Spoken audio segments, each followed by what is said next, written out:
Which one do you focus on first and why? To be honest, that's like asking like what organ do you want to keep if you want to stay alive? I wouldn't be able to tell you. The answer is you need all of them. You need the tools, you need the skills, and you need the mindset. Now, what I will say, tools tend to be the easiest to learn, whereas skill sets and mindsets take time.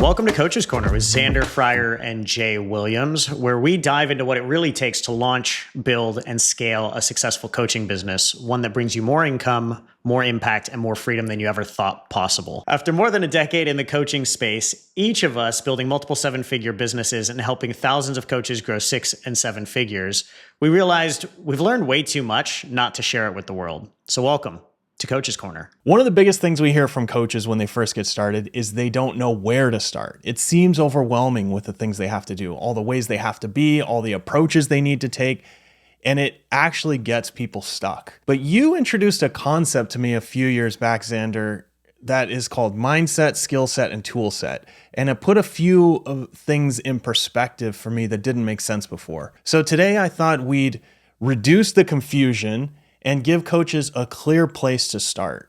So let's dig into this concept, kind of define what it is, and show coaches how to implement it so they can start their business without feeling confused or lost. So let's start with a definition.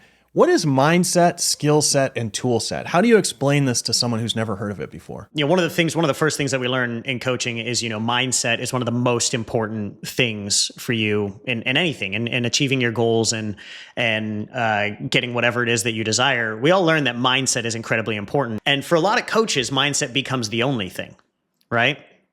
And they forget that it's one part of the combination lock. I created this idea called the 3 sets. You need all 3 of the sets to be able to achieve whatever goal that you want to achieve, right? Because just having the right mindset is not enough. You can't just having the right it. skills. What was that? You can't just manifest it. Yeah, we've already established that you can't just like sit there and have a great mindset and everything will just plop into your lap. In fact, that's a terrible mindset. So that's actually the wrong mindset, which is part of it. But you can't have just the skills, right?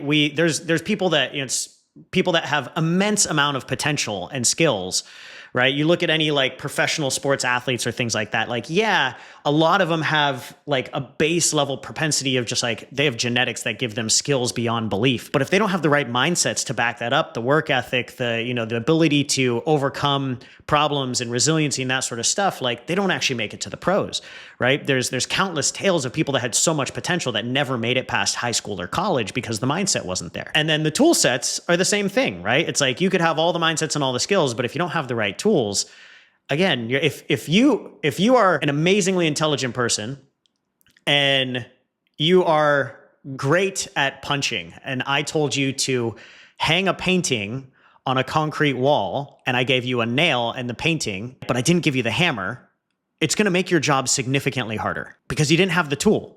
Right? If I just gave you a hammer, all of a sudden, all you need to do is go clink, clink, clink, and you can hammer the nail in, and all of a sudden you can hang a painting. For any goal that you want to achieve, you have to have the right mindsets, the right skill sets, and the right tool sets.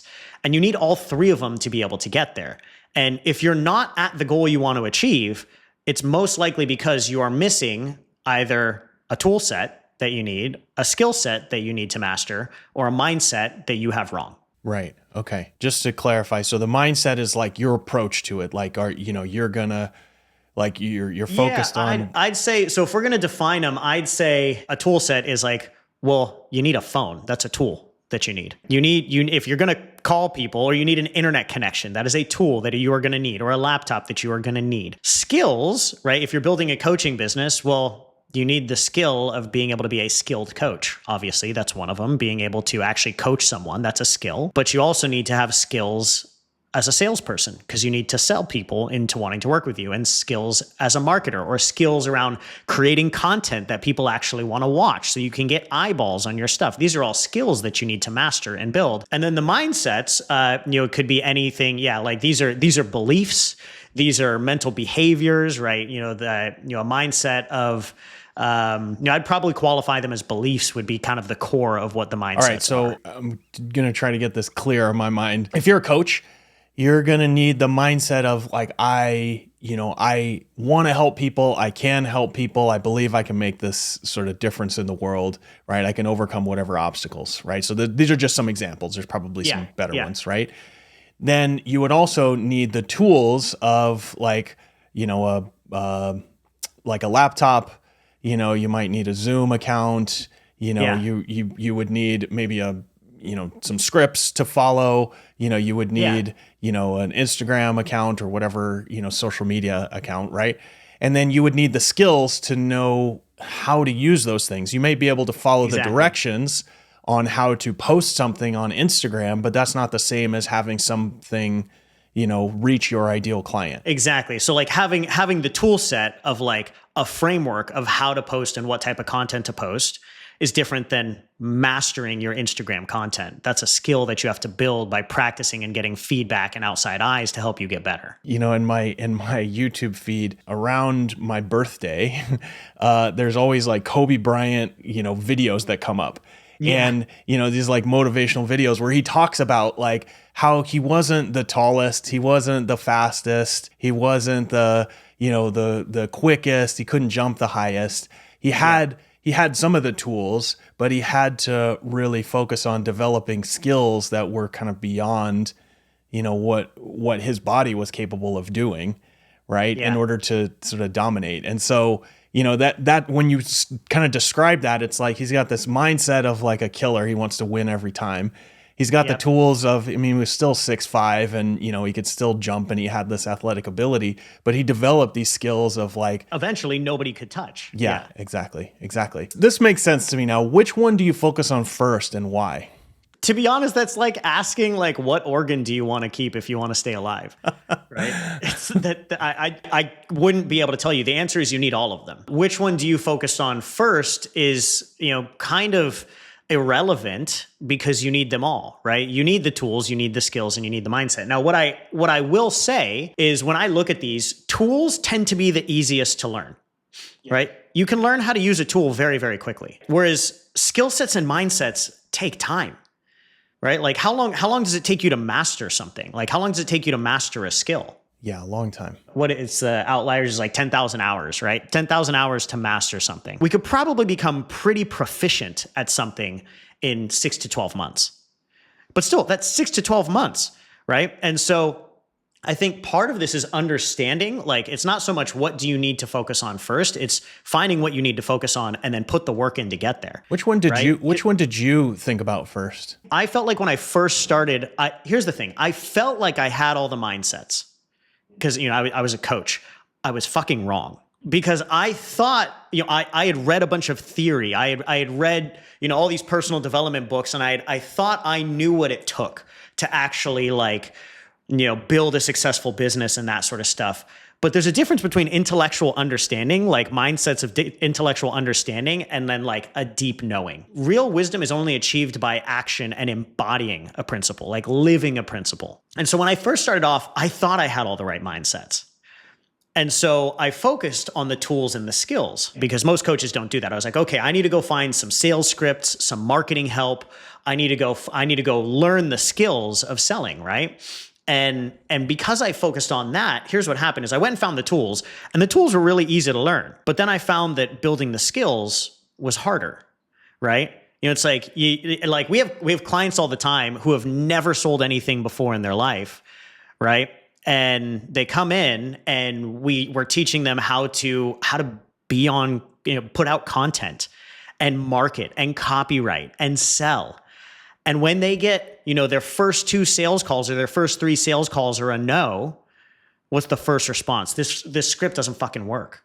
Yeah. Are you kidding me? No, the script works just fine. There's thousands of people who've used it before you to enroll literally hundreds of millions of dollars worth of high ticket clients. The script works great. This is just the first time you've ever tried to implement it, and you suck.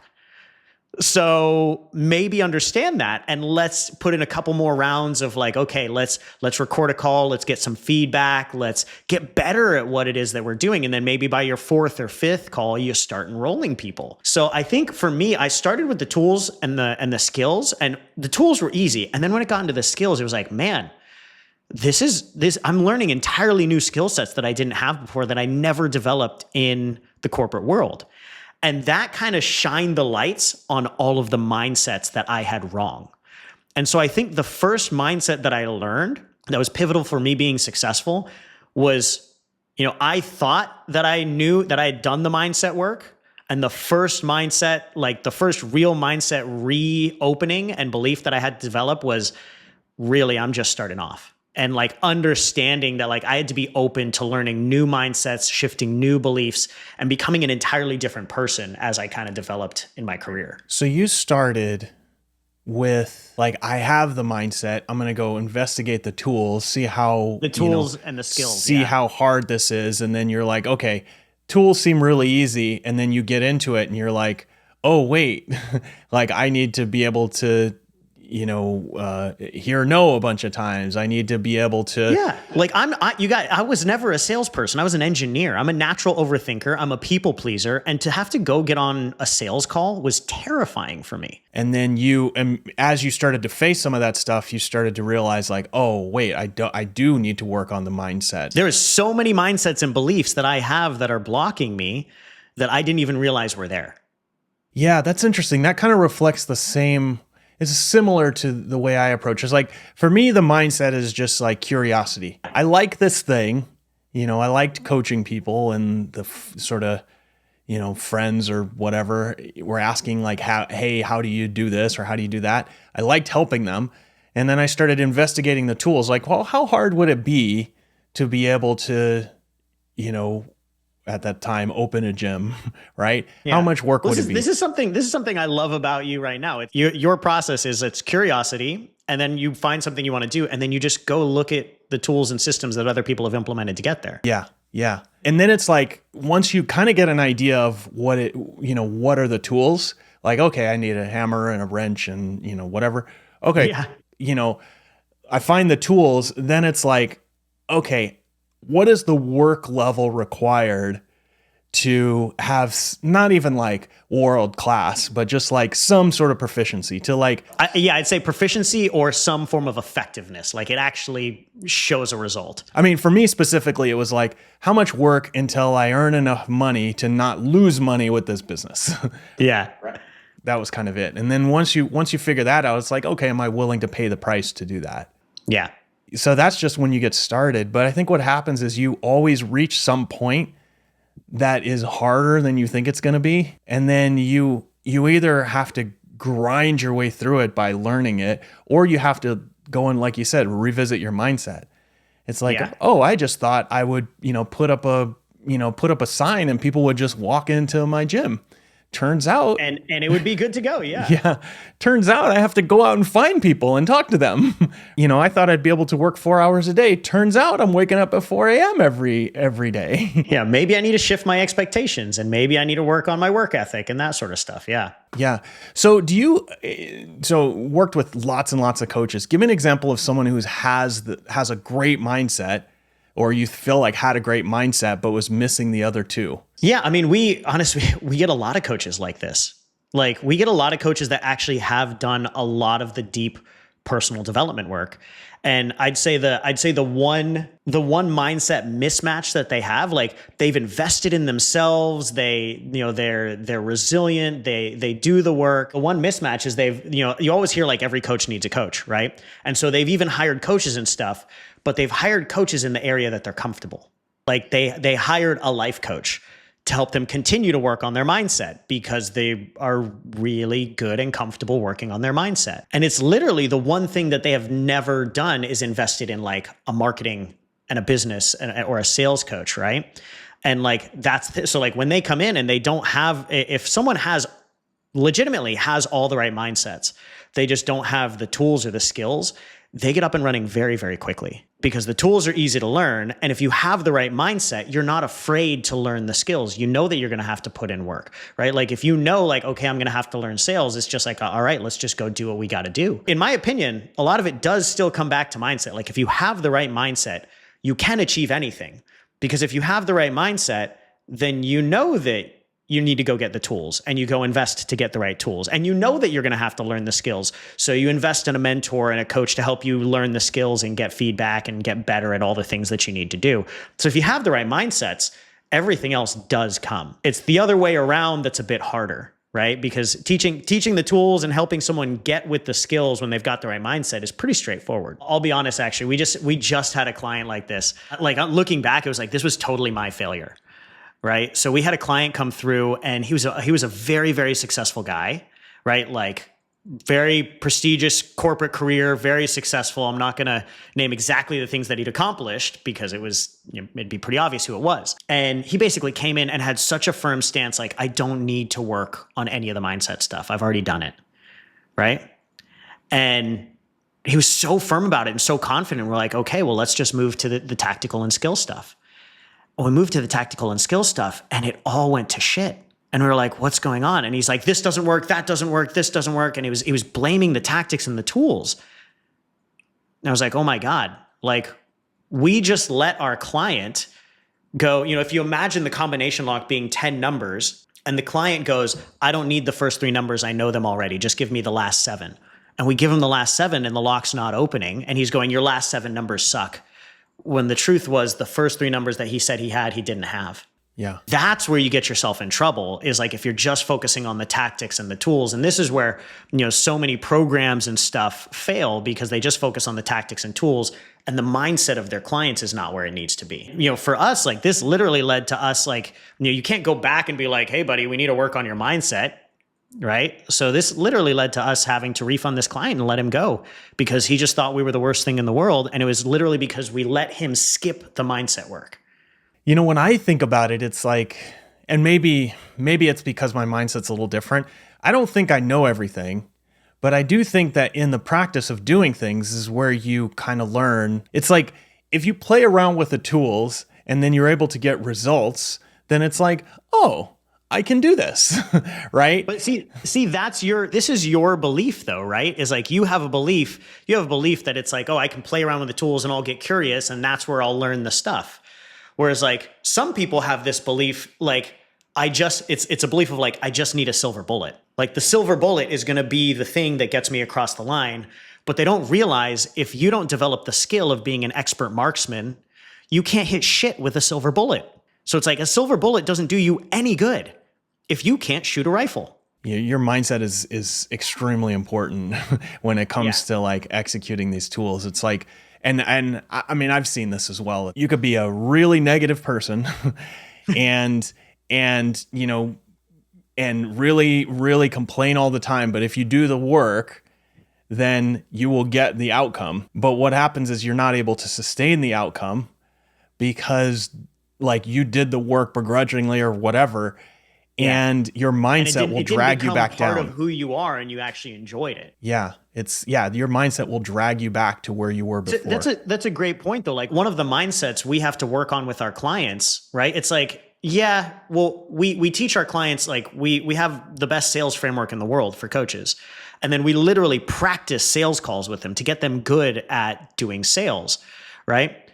But the mindset that changes everything is when we can help our coaches learn to love selling. What happens then, right? That's a mindset. Like, I believe sales is good, right? If most coaches, when they come to us, it's, when the first term when they think of sales is like, ick, gross, slick, sleazy, used car salesman, because that's the connotation of sales in the world, right? Because they've been cheated by a, snake oil seller or something like that.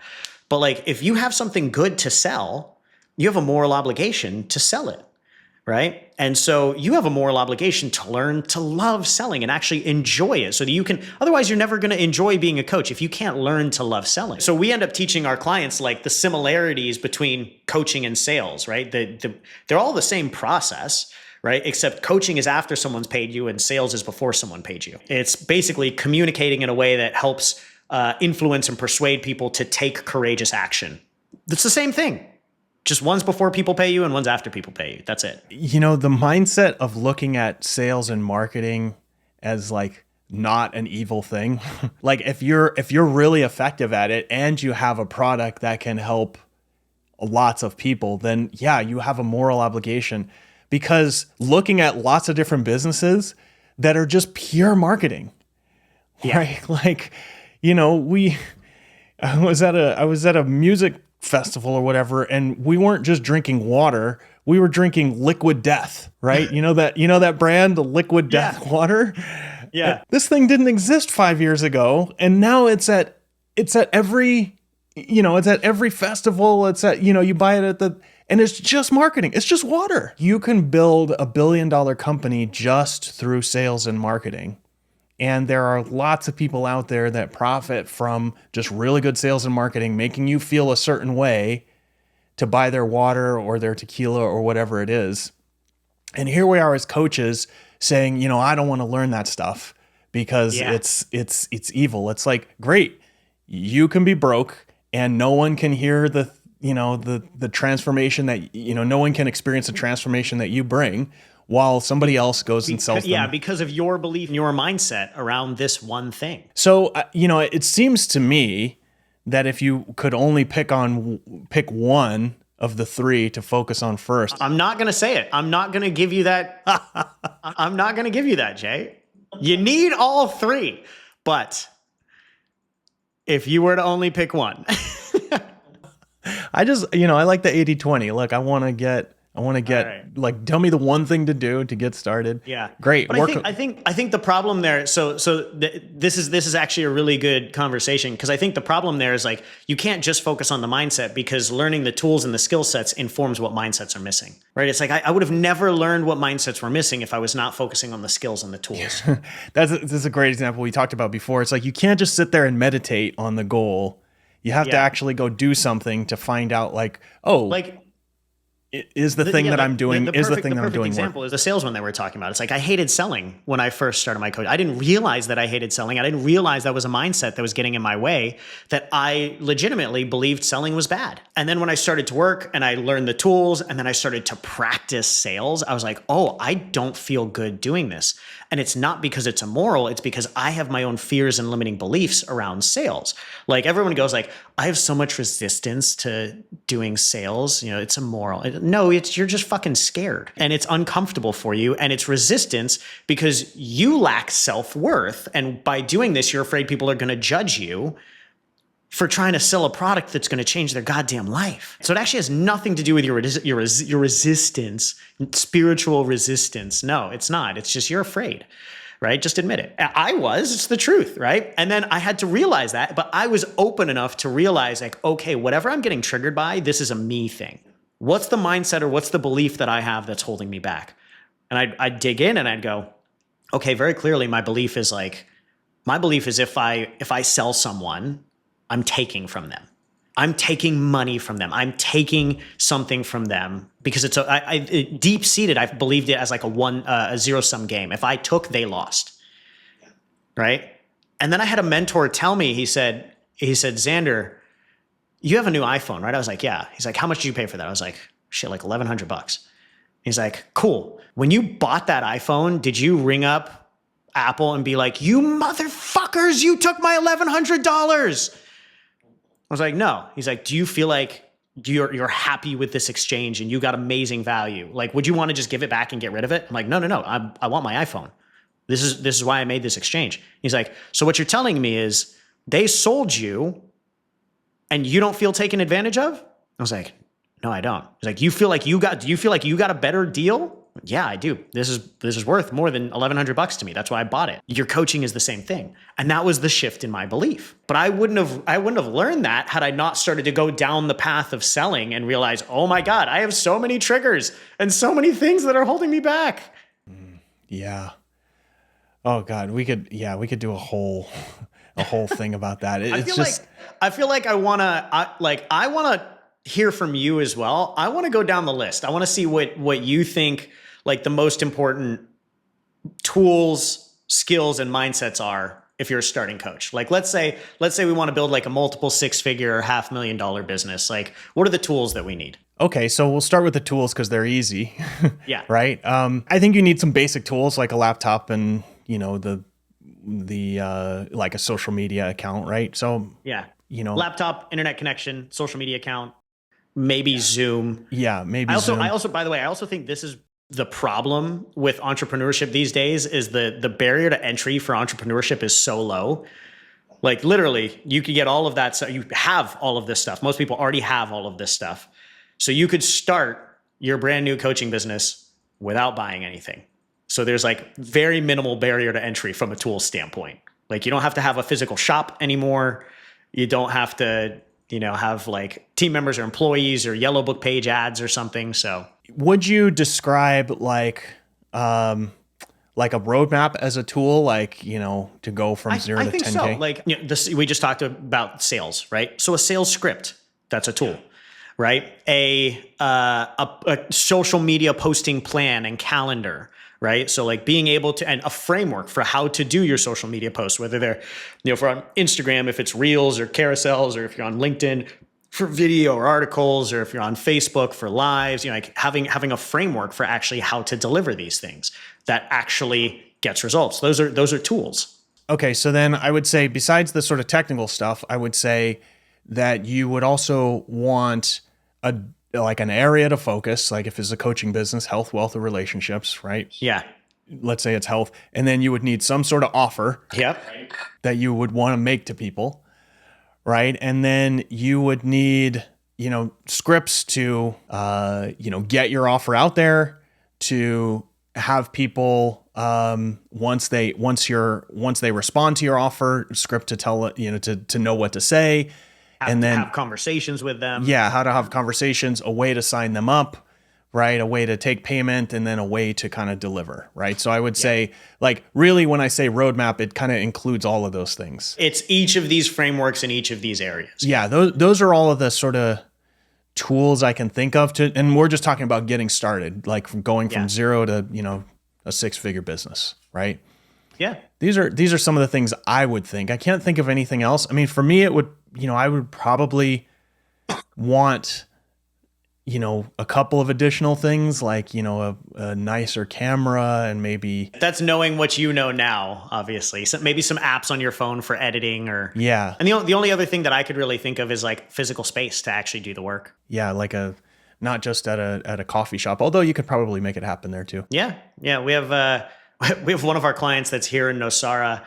And I see him all the time, just like outside the gym, just hanging out on his quad, just on the phone and texting and getting work done, just hanging on his quad outside of the gym. So in the coaching business, you can run your business while sitting on a quad outside the gym.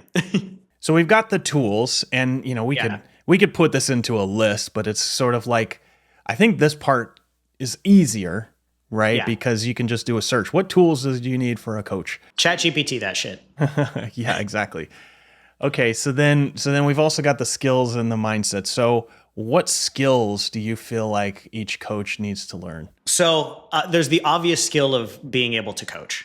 Now, this skill most coaches already have. They've either gone through certifications, or they're naturally skilled at coaching and mentoring people. They've been told so with their friends, their family. They've been told so in their 9 to 5. The skill of the wisdom that you have created, right? So the wisdom and the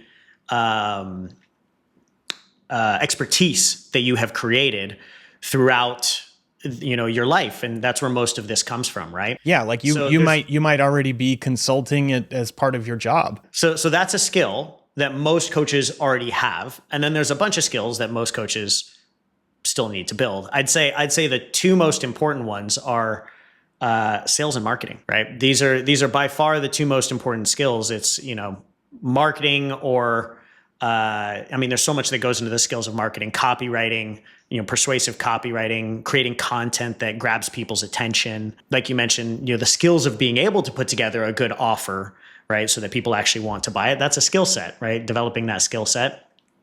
And then sales, right? The ability, like we talked about, the ability to communicate in a way that can influence and persuade people to take courageous action in the face of their fears. It's funny, we say sales and marketing a lot. I mean, sales is what you just described, like getting people to basically hand you money for your offer, right? And then marketing is like getting people's attention so they raise their hand and say, I'm interested. So basically, your ability to deliver, which we think a lot of coaches already have, your ability to enroll people, sign them up, which is the sales, and then your ability to get their attention and get them to raise their hand, which is the marketing, right? Yeah. Yeah, I think that's pretty much like when it comes to skills, those are the things that we find that a lot of coaches need some work on. Yeah. And now that I think about it, that's literally what our entire model is built around, right? Like the LSD model, lead sales delivery. So that makes sense. Apparently we did an all right job there. Good work, man. Okay. So what are... No, I want to ask you the mindset one. Okay. So we've got tools. We've got some skills, because I know you're the mindset guy, right? Like this is what you do all the time, right? So I would love to ask you, like, what do you think are maybe like 2 or 3 of the most important mindsets that, like, you've coached hundreds of coaches, thousands of coaches, right? What do you think are the most important mindsets that allow you to be successful? Well, I think curiosity is a huge one, right? Yeah. Just like, being curious, or you could describe it as being sort of coachable. You just have to be willing to ask questions that maybe you look stupid for asking because you just want to know, right? And you have to be willing to question, are you doing the right things? How could this be better? Is there another way to do it? Who else is doing it? I think curiosity is a huge one. I don't know how to describe this other than to just say optimism. It's just like you have this idea in your head about where things can go, and you just know it's going to work out. Yeah. I call that one like just the general term of belief or faith, right? I'm not saying like religion, but I'm saying faith, right? Like I think there's a famous quote from Arnold Schwarzenegger. He was just like, I had this weird uncanny ability when I saw this version of myself in the future. I had this weird and uncanny ability to just know that it had to be able to become real, even though it was just a vision in my head. And he's like, it's not logical, but I had to have faith that I could be that person one day. Now, I know I like to give you 3, but I actually have 4. That's fine. Keep going. Through this. You have to be willing to decide. Like you have to be decisive. Yep. And it's just like, which means, looking up the definition of decisive, it means cutting off all the other options, right? Yeah. You make a choice, I'm going in this direction, which means I'm not going in all these other directions. And this is where the belief and the optimism comes in. It's like, you make a decision, you go in this direction. If it turns out it's the wrong one, then you're so focused on, like, you're so optimistic and you believe so strongly that you'll just make another decision that will get you back on the right path. Yeah, I think that's really important. And then the last one. Sorry, I forgot you have 4. I'm so used to always having 3. I didn't know there was going to be a 4th, even though you told me. So the last one, and this is the one that I've really started with, is just, you got to be willing to show up. You can call that discipline, persistence, whatever you want to call it. I like the phrase, just show up. It's just like every motivational thing that you see from Kobe Bryant, Muhammad Ali, Tom Brady, Oprah Winfrey. It's just like they showed up even though it sucked and they hated it. I remember who's the sprinter? Usain Bolt. He hated sprinting. He hated training. Running. Yeah. The fastest man to ever live. But it's just like, look, you show up, and then that's what makes you great. Which ones did I miss? Honestly, there's so many in here for me. I'm having a lot of trouble narrowing it down. But when I think about it, the first one that always comes up for me is 100%. This is one that I learned from Jack Canfield. 100% ownership and accountability for everything in your life. Right? It's this idea that everything in your life you either created or allowed. I've done interviews with hundreds of 7-figure, 8-figure, 9-figure business owners, and every single one of them takes complete ownership over everything in their life. They don't blame anybody. They don't complain about any situations, right? If something's wrong and not where they want to be, to what you mentioned, they own it and they take action to fix it. They decide to take action and they fix it. So I think that, in my opinion, the ownership is a precursor to decisive action. If you're blaming other people or complaining about a circumstance, right, you're basically taking the ownership away from you and you're saying, I can't do anything about it. This is just the circumstance I'm in. This is, that coach that I hired sucked. That's why I didn't get results. It's like, no, you didn't implement the things that you needed to implement. That's why you didn't get results. Or it's like, it's funny because I've hired, I don't know, a couple dozen different coaches over the course of my career. I literally, looking back, I could not tell you one that I was like, I didn't get the value from it. And that's not to say that there weren't some shitty coaches. There were some really shitty coaches that I hired. But like, I took ownership and responsibility to make sure I was getting all the value out of absolutely everything that I did. And I found a way to make sure that it was worth it for me. I love this one because I've hired lots of coaches for stuff too. And to be honest, sometimes I did very little of what the coach told me or nothing, right? But I never looked back on them and said they sucked. Mm-hmm. It was just like, well, I got the experience of spending $5,000-$10,000 for this thing. And I did, 1% of what he said. So what did I learn from this? Maybe I've learned a little bit about myself, right? Yeah. Or what I'm looking for, what I'm not looking for. It's like, oh, this coach didn't hold me accountable, or they didn't do enough of what I wanted to do. So next time I find a coach. Okay, I want to make sure that I'm doing better at holding people accountable, and I want to do this. And it's like, that's a great lesson. Never regretted spending the hundreds and hundreds of thousands of dollars that I've spent on coaches, because it gets you where you need to be. It's just not always the way you expect. So yeah, I love that. 100% agree with that. The second one that I would say that's front runner for me is you kind of already mentioned, I would call it faith. Specifically for entrepreneurs. Like, you got to be fucking crazy, right? Like, becoming an entrepreneur by all definition of the job title is not logical, right? Only 4% of entrepreneurs only 4% of society is successful entrepreneurs. And, on top of that, you take it to like how many people actually get to 6 figures or 7 figures, it goes down to like 1%, 0.001%, right? But it's probably like 97% of billionaires did so from running their own business. Yeah, 100%, right? Yeah. And so people want success, right? So everybody wants success. But then everybody tries to justify their decisions with logic and social rationale.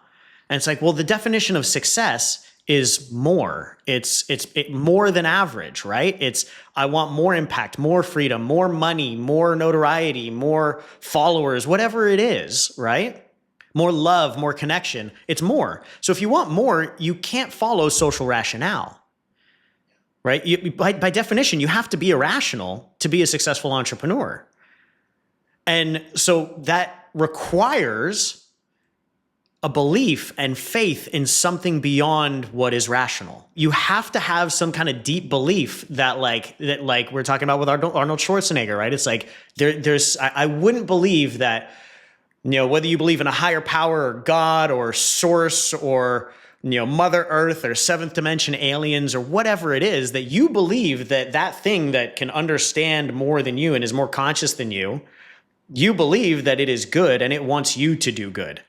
And by taking those courageous actions, you will actually get there. And again, so this one also leads to courageous, decisive actions, right? Because you're willing to do the things that scare you.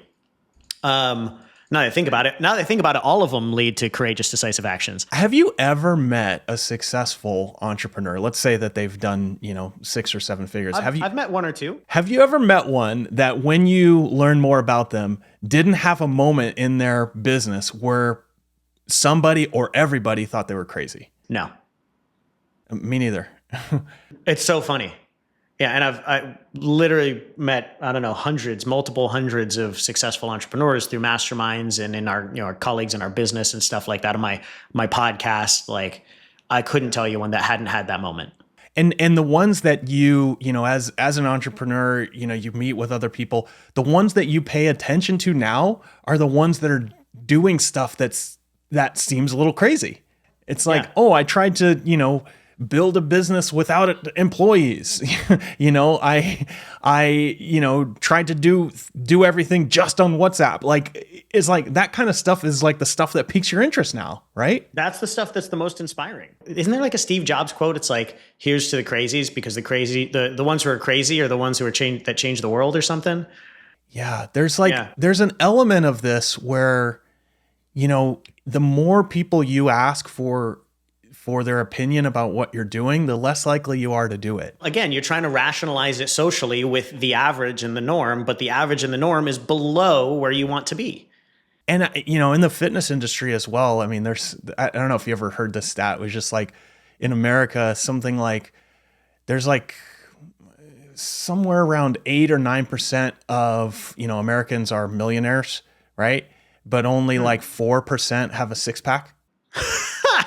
In order to be in this type of shape that you see on Instagram, you have to be crazy. Yeah. Because it's only 4% of people. And it's like, wow. You follow a crazy diet that is crazy. You're eating chicken breasts and broccoli, or, you're saying no to dessert or whatever. It's like, in order to do something that most people aren't willing to do, you have to be willing to, you have that faith and be seen as crazy. I love that. But yeah, that's number 2. Yeah. Number 3 for me is, and this one always kind of throws people off. I have interviewed hundreds of the most successful people you can imagine. When I say successful, not just monetarily successful, but like well-rounded successful, great, amazing relationships with their spouses, their kids, very aligned spiritually, consciously grown, like happy, connected, purposeful people that also happen to make a shit ton of money. One of the commonalities that I noticed for all of them is a really interesting belief of, I'm not good enough yet. This throws like all personal development on its head, right? Because you go in a room of like personal development, positivity junkies, they're like, yeah, we're all the best. Like we can achieve anything, right? And you go and you say, you're all fucking not good enough. And they're like, oh, how dare you? But it's the truth, right? Like if Jim Rohn says, if you want to have more, you must become more. By definition, if you were good enough right now, you would have everything that you wanted. So again, this to me is the precursor to what's called the growth mindset. If you've ever heard of the growth mindset, right? The growth mindset versus the fixed mindset. The precursor to the growth mindset is, I'm not good enough yet, but I can become good enough.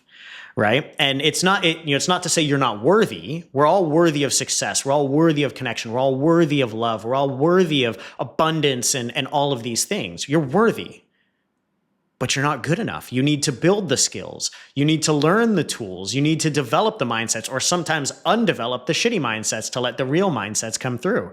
And this belief of, I think it's also the precursor to what you were talking about the curiosity, right? It's like, okay, I need to go learn. Well, you wouldn't have the curiosity to go learn if you believed that you were good enough and you just deserved everything, right? I think the opposite of this is everybody that just expects it. Right? I deserve this. I expect it. I expect it to be easy. I deserve a multi-six-figure business and love and this and that. And you wonder why every relationship you get in, you're breaking up with at the 6-month mark, and every business that you're trying, you're switching out of it when it gets too hard. It's because you have not accepted the truth of, I am not good enough yet, but I can become good enough. It's so interesting. I mean, there's an implication here that, when you say things like, I'm not good enough, it's almost like a trigger. It's like, no, I am, like, I'm a good person. Like, what are you talking about? Right. Yeah, you're a good person. Yeah. But it's like, really, it's like, if you decide that you want something that's over there, yeah, right. You want to build a coaching business. You want to have a better relationship. You want to get in better shape. It's over there and you're over here. You don't have the skills, or you got to close the gap. Tools. Yeah. There's got to be something there. How do I fill the gap? This leads to what?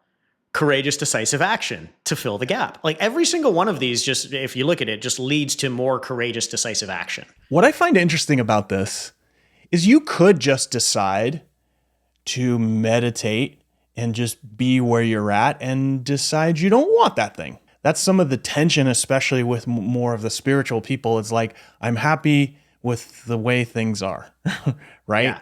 But the truth is, they'll get on a call and they'll be talking about building a coaching business. It's like, cool. If you're happy with the way things are, then why are you reaching out for help? I've noticed this, because it's kind of two sides of the coin, right? There's people that are fulfilled and not happy and grateful and appreciative of where they are, right? Because they've worked and they've accomplished and they've done all these things, so they feel fulfilled, but they're missing the side of being happy and grateful and enjoy and present. And then there's people that are present and enjoy and grateful for where they're at. And like you mentioned, they're totally happy where they're at, but they're left unfulfilled because there really is a deep, whether or not they want to admit it, there's a deep, if you want to call it a soul's desire for something else, for growth, for more, for whatever it may be. Both of these people are lying to themselves, right? The real goal is, okay, yeah, I want to be happy and appreciative and grateful for where I'm at right now, but I want to be truly fulfilled as well. And to be truly fulfilled, I need to achieve. I need to do the things that my heart, my soul is driving me to do, because without that, I will never be truly deeply fulfilled. I think it's underrated as a thing to pursue. It's just growing, improving, like challenging yourself. That's ultimately what this is all about. I personally, I believe that the purpose of life is growth. Some people say the purpose of life is purpose. Some people say the purpose of life is love. Some people say the purpose of life is serving others, right?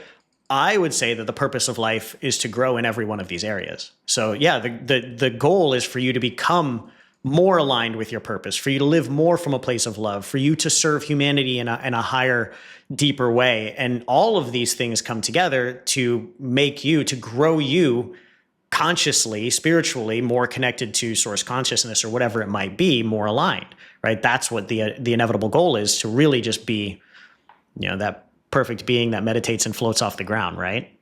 Yeah, that's right. That's right. Okay, so I have one sort of final question here. So you got mindsets, you got skill sets, you got tool sets. We listed a whole bunch of stuff. It seems like a lot. Like, how do you build all three at the same time without getting overwhelmed? I don't think you do. I think that's a mindset, right? I think the desire to not be overwhelmed is a mindset that will hold you back. I'm just kind of revealing some of my mindsets as we're talking through this, right? So if one person has a desire to avoid overwhelm because they have a fear of overwhelm, you can see that, like, if your desire is coming from a place of constriction and scarcity and fear, it's not a good desire, right? And so most people try to avoid overwhelm, so they constrict, they stay safe, right? Self-preservation keeps you exactly where you're at. For me, I'm like, okay, well, Jim Rohn says to have more, you must become more. Okay, so I got to become more, right? And I need to grow. Perfect. Got that. John Maxwell says growth and discomfort are synonymous, right? You can't have one without the other. Okay, we're getting somewhere. So to become more, or to grow, or to get what I want, I have to become more. To become more, I need to grow. To grow, by definition, I need to be getting uncomfortable. So if I want to become more sooner rather than later, that means I need to get more uncomfortable faster, correct? Mm-hmm. One of the definitions of too much discomfort is overwhelm. Yeah. But I just established that all that overwhelm actually is too much discomfort for you to feel like you can handle. But what happens when you go handle something that feels like it's too much for you to handle? You start to be able to handle it. If it doesn't kill you, which it won't, overwhelm will not kill you, right? If it doesn't kill you, it makes you stronger.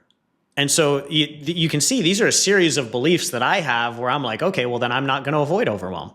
I'm going to, in a calculated way, put myself into overwhelm more often so that I can grow faster, right? I'm going to go do the things that I know are going to be a little bit too much for me so that I can get more uncomfortable, so that I can grow quicker, so that I can become the person that I wanted to become sooner. If that's the case, really what it just comes down to, I think you've been talking about it this whole time. It's like, don't try and avoid overwhelm. Don't try and avoid work. Don't try and avoid the tough skills that you know you need to learn. Don't try and avoid your triggers.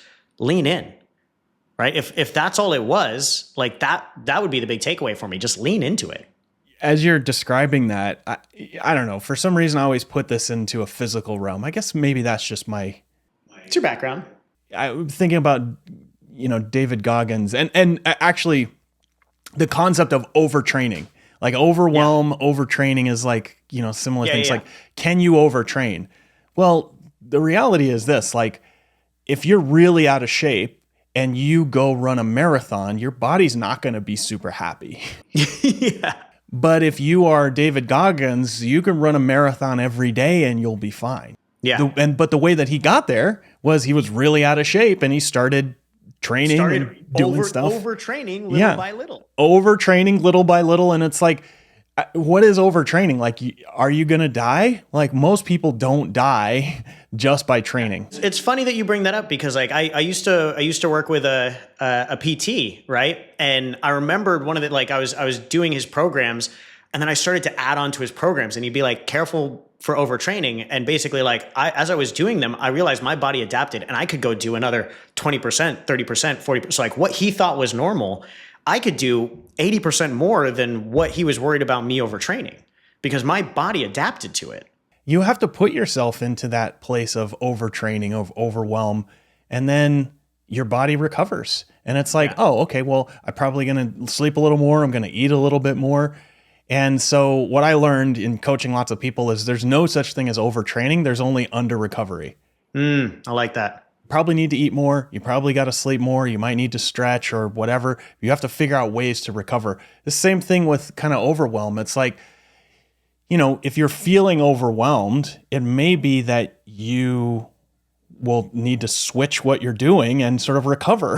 Well, yeah, or you need better tools. Like this is one of the things that we tell every single one of our clients is like, you know, a lot of people come to HIC expecting us to make their life easier. And the first thing I have to tell them is that's not my job, right? My job is to make you better so that you can handle more. So it's like, if I'm going to teach you how to become an entrepreneur, I'm not going to get rid of your stress. I'm going to give you more stress, but I'm also going to teach you how to handle the stress and move through the stress much better. So like we give them the tools, we've got exercises and we teach them the self-care work and, you know, breath work and visualizations and all these, you know, our emotional dump exercise and all these things that we teach them to move through their emotions, move through the energy and the overwhelm.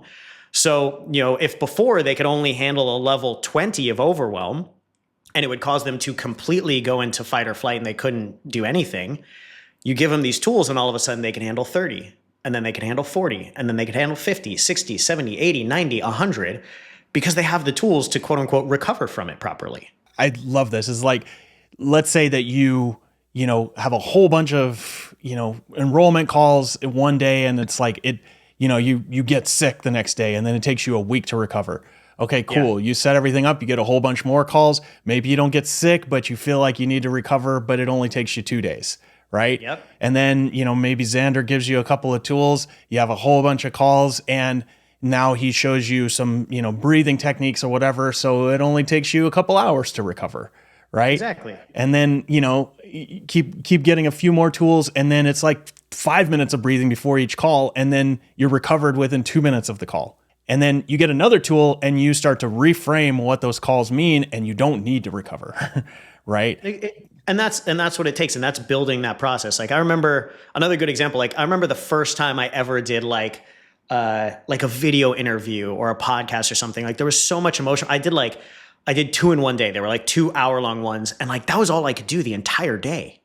Yeah. Right. It's like now I can run video interviews and podcasts for 3 straight days and it doesn't affect me. I have a mentor and good friend of mine, David Meltzer. And like anytime I've ever gone and like filmed something with him, it's insane. The guy is literally running from 7 a.m. to 7 p.m. on video. Like he's on, you know, Bloomberg this and Prime Video that, and he's doing this podcast show here, and then he's filming this episode of something over here, like 7 to 7 for 5 straight days. He's a machine, but to him, he's just kind of casually cruising through it because he's just built that level where he can handle that kind of demand. And that's it. I mean, not that you need to work 7 to 7, but part of the process is just like, you know, getting to the point where like you're able to show up and do the things more often. So I love that. Anything else to add on skill set, mindset, tool set? No, I think this was a great conversation. I think the important thing to remember is like, you know, if you're looking at your goal, whatever your goal might be. I mean, this could be a business goal, this could be a personal goal, this could be a relationship goal, whatever it might be. Understand that if you're not successfully getting there, it's because you're missing something in one of these 3 sets. You're missing a tool, you're missing a skill set, or you're missing a mindset, or you're missing all 3. And so if we're truly taking 100% ownership, the first step to getting to that goal is figuring out which one you're missing and filling the gap. And you got to take action to do that. And if you need help building those skill sets, tool sets, mindsets, then you can book an appointment with one of our team, and that we can dig in and find out if, it's a good fit for you to build a coaching business with us. So fantastic. Zander, I appreciate you. Thanks for doing this. Yeah, thanks, man. We'll see you next time. Adios.